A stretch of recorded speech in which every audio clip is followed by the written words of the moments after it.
जय माता दोस्तों। ज्येष्ठ माह की पूर्णिमा यानी कि आपको जो भी अगर आपके ऊपर आपके जीवन में कोई भी कठिनाई, कष्ट चल रहे हैं, परेशानी चल रही है, उनसे मुक्ति पाने का सबसे मतलब बहुत अच्छा आपके लिए बहुत अच्छा मौका। क्योंकि जो ज्येष्ठ माह होता है इसको बड़ा महीना माना गया है। ज्येष्ठ माह के अंदर जल के दान का सबसे बड़ा होता है जल का दान, अन्न और जल का दान। तो ज्येष्ठ माह में जल के दान का इतना बड़ा महत्व है कि आप जल दान करके सिर्फ जल दान करके भी आप किसी भी अपनी कष्ट परेशानी से मुक्ति पा सकते हैं। अगर आपके ऊपर कोई पितर दोष लग रहा है, देव दोष लग रहा है, कोई भी कैसा भी कोई दोष लग रहा है आपके ऊपर, आपके जीवन में कोई भी किसी भी तरह की कोई कष्ट परेशानी चल रही है, तो आप उनका भी निवारण कर सकते हैं। तो और ऐसा क्या किया जाए कि जिससे कि जलदान के अलावा 2-4 ऐसे कार्य हैं जिनके करने से हमारे जीवन में हमेशा सुख समृद्धि का वास रहे और साथ ही हम अपने जीवन में आ रही कष्ट परेशानी से मुक्ति पाएँ। तो इसके लिए अगर आप पूर्णिमा के दिन जैसे मैं आपको 2-4 कार्य ऐसे बताने जा रही हूँ जिनके करने से आपको मतलब कि आपके जीवन में आप खुद देखेंगे कि हाँ, आपके जीवन में बहुत अच्छे पॉजिटिव चेंज हो रहे हैं। तो ऐसा क्या करें ज्येष्ठ माह की पूर्णिमा पर, तो आप इस दिन सबसे पहले तो कोशिश करें कि 9 कन्या हो, नहीं तो 5 या 7 कन्या भी आप इस दिन 5 या 7 कन्याओं को आप भोजन करा सकते हैं, खीर।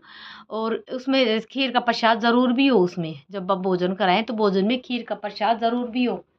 और साथ ही इस दिन अगर आप व्रत रखते हैं तो बहुत अच्छी बात है, अगर व्रत नहीं रखते हैं तो कन्याओं को जिमाने के बाद शाम के समय थोड़ी-सी खीर आप अलग से रख लें और शाम के समय चंद्रमा को अर्घ्य दें उस खीर से, और एक जल का लोटा भर के उससे। पहला तो सबसे अच्छी बात है कि जैसे आप पहली बात तो आप कन्या को जिमाते हैं। और दूसरी बात, अगर पूर्णिमा के दिन अगर आप ज्येष्ठ माह की पूर्णिमा के दिन अगर आप छाते का दान करते हैं, चप्पल का दान करते हैं, पंखे का दान करते हैं, पंखा चाहे फिर वो हाथ से जलने वाला हो या फिर कोई बिजली का पंखा हो, अपनी श्रद्धा अनुसार आप ये दान कर सकते हैं। साथ ही कपड़ों का दान कर सकते हैं। और जो मौसमी फल होते हैं जैसे कि तरबूज, खरबूज, ककड़ी, खीरा या फिर आम या केले, ऐसे ये फल हो गए मौसमी, इनका आप दान कर सकते हैं। और इसके साथ ही अगर आप किसी गरीब लाचार को आप जैसे अपनी सामर्थ्य अनुसार जैसे कपड़े हो गए, पैसे हो गए या फिर खाना खिला सकते हैं किसी भी गरीब लाचार को इस दिन आप। तो क्या होता है कि आप अगर आप ये 2-4 कार्य करते हैं तो इनके करने से, और दान का क्या है कि जैसे आप किसी मंदिर में दें तो भी बढ़िया है, लेकिन अगर आप किसी गरीब लाचार को दें तो वो और ज़्यादा बढ़िया रहेगा आपके लिए, वो आपको ज़्यादा फल देगा इससे। तो आप ये दान कहीं भी कर सकते हैं, किसी भी गरीब को दे सकते हैं, मंदिर में भी दे सकते हैं, किसी ब्राह्मण को भी दे सकते हैं। तो ये चीज़ों का दान करके ये कार्य 2-3-4 कार्य जो मैंने बताए आपको। और सबसे बड़ा इस महीने में जो पानी का दान होता है, तो पानी का दान करने का तो उसके पुण्य का फल तो मतलब कि विवरण कर ही नहीं सकते।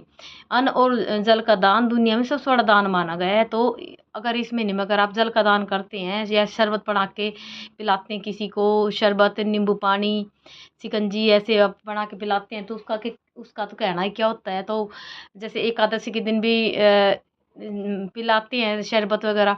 तो अगर पूर्णिमा तिथि को भी अगर आप जल का दान करते हैं तो, या फिर जैसे आप जल का दान अगर आप किसी को पानी नहीं पिलाते हैं तो एक मिट्टी का कलश ले यानी घड़ा ले, उसमें पानी भर के और थोड़ी सी उसमें चीनी रखें, एक बीजड़ा पंखा जो हाथ से चलते वो पंखा ले, और एक ब्लाउज का पीस लें, कैसे भी रंग का हो, नीले काले रंग का नहीं होना चाहिए। और अपनी श्रद्धा अनुसार दक्षिणा रखें, एक कोई भी मौसमी फल रखें उस पे। और रखने के बाद वो सारी सामग्रियों को ले जा करके किसी भी मंदिर में आप दान कर सकते हैं। तो आप ये 2-4 ही कार्य करते हैं इस दिन, तो आपको जो पूरे महीने का फल, अगर आप पूरे ज्येष्ठ माह में कोई भी आप दान पुण्य नहीं कर पाए हैं तो आप इस एक दिन करके आप इसका पुण्य फल का आप फ़ायदा उठा सकते हैं। जय माता दी।